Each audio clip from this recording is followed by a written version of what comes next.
हमारे साथ कॉथम के फाउंडर जो हैं शफीक साहब मौजूद हैं। सर, इतना बड़ा एक इवेंट भी सामने लेके आए हैं जिसपे मैं समझता हूँ कि आप लोगों ने शेफ को बड़ी ऑनर दी है, जो इससे पहले कभी नहीं देखी थी कि यार ये बावर्ची हैं। क्या कहेंगे?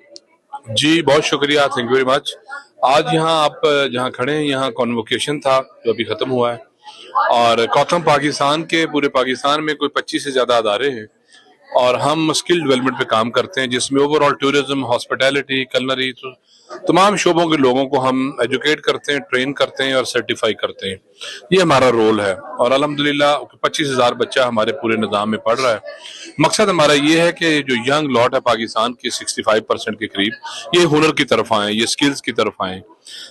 ये पाकिस्तान के बड़े रोशन चेहरे हैं ये जो बच्चे हैं।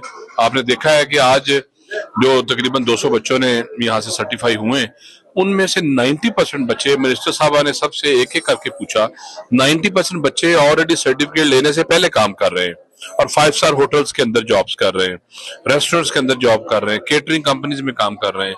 तो ये वो पाकिस्तान का चेहरा है जो दुनिया को नहीं पता। दुनिया को हमें बताने की जरूरत है कि पाकिस्तान का जो ह्यूमन रिसोर्स है, पाकिस्तान के जो यंग बच्चे बच्चियां बड़े वाइब्रेंट हैं, बड़े प्रोफेशनल हैं, इनकी हैंड होल्डिंग सिर्फ हो, इन बच्चों को लीगल तरीके से दुनिया में भी अपॉर्चुनिटीज मिले तो ये पाकिस्तान का नाम भी रोशन करेंगे। ये दुनिया की जो जरूरियात है HR की कमी की, उसका भी पूरा करेंगे। और कॉथम पाकिस्तान और इसकी जो टीम है, अल्हम्दुलिल्लाह हम इस कोशिश को करने की पूरी इसमें एफर्ट कर रहे हैं और मुझे यकीन है इंशाल्लाह पाकिस्तान जो है वो उसकी इकोनॉमी ग्रो करेगी एंड वी विल इंशाल्लाह पाकिस्तान तरक्की की मंजिलें तय करेगा। Thank you.